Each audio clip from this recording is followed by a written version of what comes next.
ایران پر امریکی حملوں کی ایک اور لہر، بندر عباس، سیریک اور جزیرہ قشم میں دھماکوں کی آوازیں، خوزستان، جاسک اور بوشہر میں بھی بارود کی برسات، سینٹ کام کا پاسداران انقلاب پر تجارتی جہازوں کو نشانہ بنانے کا الزام، کہا امریکی طیاروں نے ایرانی کروز میزائل اور ایک خودکش ڈرون کو مار گرایا، کارروائیوں کا مقصد آبنہ ہرمز سے گزرنے والے جہازوں پر ایرانی حملوں کی صلاحیت کو مزید کمزور کرنا ہے، حملوں کی ہدایت امریکی کمانڈر ان چیف نے دی۔ ایرانی میڈیا کے مطابق مشہر میں واٹر پمپنگ سٹیشن پر امریکی حملے میں ایک شخص جاں بحق اور 4 زخمی ہو گئے۔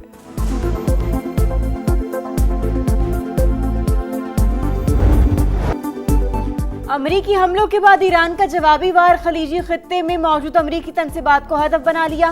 پاسداران انقلاب کا ایک بار پھر آبنہ ہرمز بند کرنے کا دعویٰ، ترجمان ایرانی وزارت خارجہ کی امریکی حملوں کی شدید مذمت، کہا ہفتے کو مسقط میں مذاکرات کا مرکزی موضوع آبنہ ہرمز کے انتظام سے متعلق تھا، امریکی کارروائیوں نے کشیدگی کم کرنے کی ساری کوششیں ناکام بنا دی۔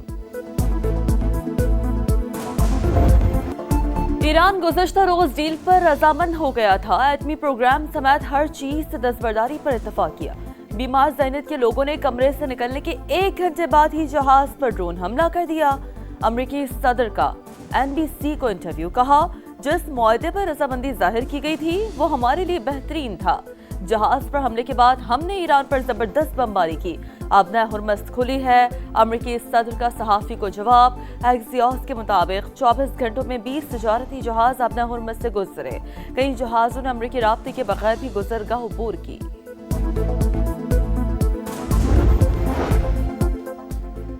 امریکہ ایران کشیدگی نے تیل کی قیمتوں کو پھر پر لگا دیے، عالمی منڈی میں خام تیل 3% سے زائد مہنگا، برطانوی کروڈ آئل $78.68 فی بیرل پر ٹریڈ، امریکی کروڈ آئل کے $73.77 فی بیرل پر سودے۔ جنگ کا دوبارہ شروع ہونا نہ صرف خطے بلکہ پوری دنیا کے لیے تباہ کن ہوگا۔ امریکہ اور ایران اپنے اختلافات سفارتکاری کے ذریعے حل کریں۔ UN secretary general Antonio Guterres کا حملے فوری روکنے کا مطالبہ، OIC نے بحری جہازوں پر ایرانی حملے بین الاقوامی قانون کی خلاف ورزی قرار دے دی ہے۔ مسیحوں کے روحانی پیشوا پوپ لیو کا بھی مشرق وسطی کی صورتحال پر اظہار تشویش، کہا سفارتکاری کا راستہ ہی منصفانہ اور دیر پا امن کی طرف لے جا سکتا ہے۔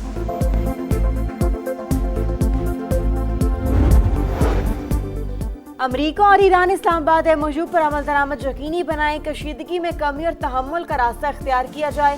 نائب وزیر اعظم اسحاق ڈار کا ایرانی وزیر خارجہ عباس عراقچی سے رابطہ، خطے میں دیر پا امن اور استحکام کے لیے سفارتکاری ناگزیر قرار، دونوں رہنماؤں کا قریبی رابطے برقرار رکھنے پر اتفاق۔ نائب وزیر اعظم سے سعودی سفیر کی ملاقات، علاقائی صورتحال پر تبادلہ خیال، دفتر خارجہ کا بھی خطے کی صورتحال پر اظہار تشویش، ترجمان کا فریقین پر وعدوں کی پاسداری کے لیے زور۔ کویت میں امریکی اڈہ غیر محفوظ، اعلیٰ حکام نے وارننگز نظر انداز کی، مناسب دفاعی نظام کے بغیر غیر محفوظ مقام پر فوج تعینات کی گئی۔ ایرانی حملے میں زندہ بچنے والے امریکی فوجیوں کے اپنے کمانڈرز پر سنگین الزامات۔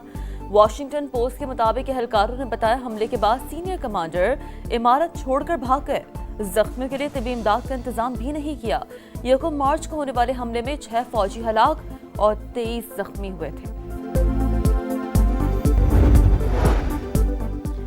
سابق قطری امیر شیخ حمد بن خلیفہ ثانی کی نماز جنازہ ادا کر دی گئی۔ خلیجی ممالک کی اہم شخصیات کی شرکت، وزیر اعظم شہباز شریف آج قطر جائیں گے۔ پاکستان کا قطری حکومت، شاہی خاندان اور عوام سے یکجہتی کا اظہار، آج یوم سوگ کا اعلان، ملک بھر میں قومی پرچم سرنگوں رہے گا۔ دشمنوں کے گرد گھیرا مزید تنگ، بلوچستان میں آپریشن شعبان پوری طاقت سے جاری، مزید 7 خوارج ہلاک، تعداد 71 ہو گئی۔ سیکیورٹی ذرائع کے مطابق 5 جولائی سے اب تک 109 دہشت گرد انجام کو پہنچ چکے۔ وفاقی وزیر داخلہ کا کامیاب کارروائیوں پر فورسز کو خراج تحسین، دہشت گردی کے جڑ سے خاتمے کا عزم۔